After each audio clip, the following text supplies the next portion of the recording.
Hello दोस्तों, math Galaxy point पर आप सभी का स्वागत है। आज हम लेकर आए हैं रसायन विज्ञान की कुछ मूल अवधारणाएं पार्ट 2। आज का टॉपिक है द्रव की प्रकृति। चलिए हम लोग स्टार्ट करते हैं। दोस्तों, मेरा वीडियो अगर अच्छा लगे तो लाइक और शेयर कमेंट जरूर कीजिएगा।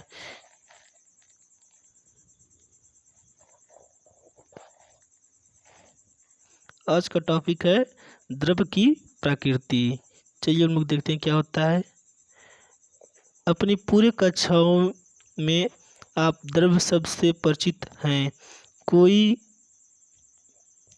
कोई वस्तु जिसका द्रव्यमान होता है और जो स्थान घेरती है द्रव्य कहलाती है। जैसे कोई भी वस्तु हो गया, जैसे मान लीजिए पुस्तक, जब उसका द्रव्यमान होता है और जब जहाँ पर हम रखते हैं वो स्थान घेरता है।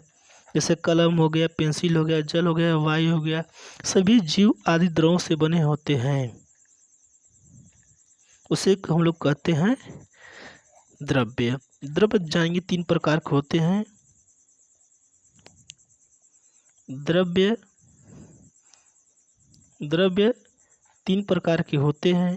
पहला होता है ठोस, द्रव, गैस। देखिए यहाँ पर दिया भी होगा।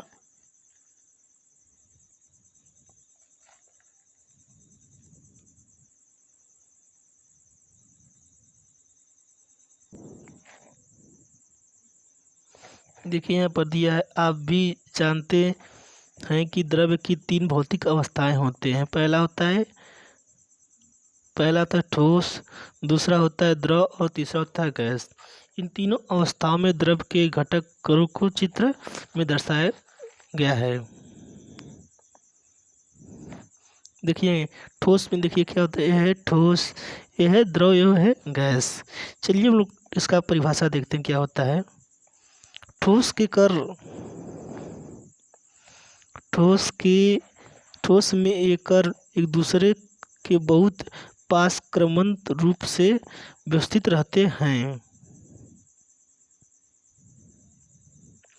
ये बहुत गतिशील नहीं होते हैं। द्रवों में कण पास पास होते हैं, फिर भी ये गति कर सकते हैं, लेकिन ठोस में या द्रव की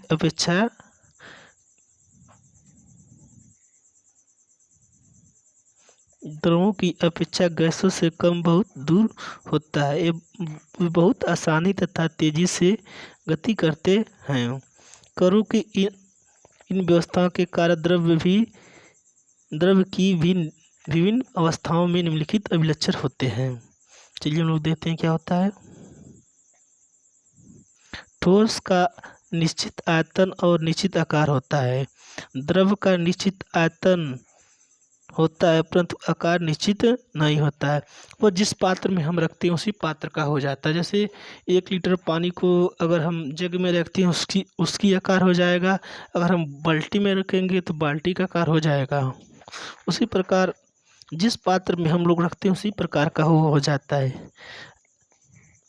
तीसरा होता है गैस का आयतन, आकार कुछ भी निश्चित नहीं रहता है, उसे हम गैस कहते हैं। वो हम जिस पात्र में रखते हैं उसी प्रकार के हो जाता है।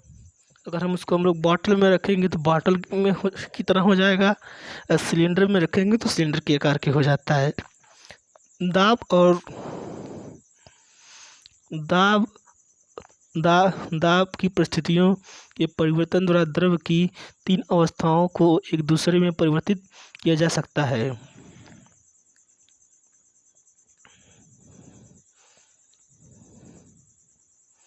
जैसे यहाँ पर देखिए ठोस को जब हम गर्म या ठंडा करते हैं तो क्या होता है। ठोस को हम लोग जब गर्म करते हैं तो द्रव में होता है, और द्रव को हम गर्म करते हैं तो क्या होता है, गैस हो जाता है। समांतर एक ठोस को गर्म करने पर वह द्रव में परिवर्तित होता है और द्रव को गर्म करने पर गैसीय अवस्था में परिवर्तित हो जाता है। इसके विपरीत अपक्रियाओं में गैस को ठंडा करने पर वह द्रवित होकर द्रव में परिवर्तित हो जाती है और अधिक ठंडा करने पर द्रव को जमकर ठोस में परिवर्तित हो जाता है। स्थूल या बड़े स्तर पर द्रव को मिश्रण या शुद्ध पदार्थ के रूप में वर्गीकृत किया जा सकता है। आइए हम लोग देखते हैं इसका डायग्राम। पहले में क्या होता है, पहले होता है द्रव। द्रव को हम लोग दो पार्ट में विभक्त करते हैं, पहला है मिश्रण, दूसरा है शुद्ध पदार्थ। अब मिश्रण को हम लोग क्या करते हैं, दो पार्ट में विभक्त करते हैं, पहला है समांगी मिश्रण और दूसरा होता है विषमांगी मिश्रण।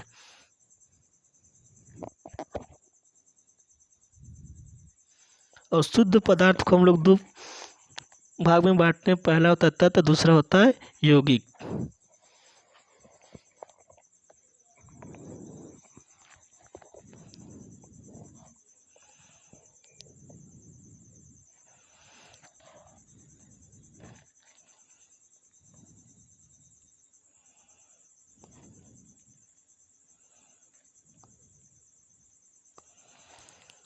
आपके आसपास उपस्थित अधिकांश पदार्थ मिश्रण हैं। उदाहरण के लिए जल में चीनी का विलयन, हवा, चाय आदि सभी मिश्रण होते हैं।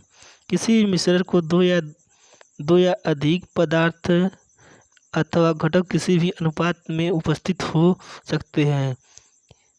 कोई मिश्रण समांगी या विषमांगी हो सकता है।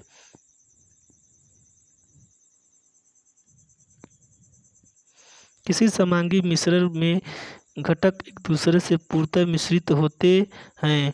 पूरे मिश्रण का संगठन एक समान होता है। अतः जल में चीनी का विलयन और हवा में हवा समांगी मिश्रण के उदाहरण हैं। इसके विपरीत विषमांगी मिश्रण में संगठन पूरे मिश्रण में एक समान नहीं होता है। कभी कभी तो विभिन्न घटकों को अलग अलग देखा जा सकता है। उदाहरण के लिए चीनी और नमक तथा दाल के दानों और गंदगी, छोटे कपड़े के कणों के मिश्रण विषमांगी मिश्रण हैं। आप दैनिक जीवन में प्रयुक्त मिश्रणों के कई अन्य उदाहरण के बारे में सोच सकते हैं। यह बताया उचित होगा कि किसी मिश्रण को घटकों को हाथ से छानना, क्रिस्टलन, आसवन आदि भौतिक विधियों उपयोग द्वारा अलग किया जा सकता है।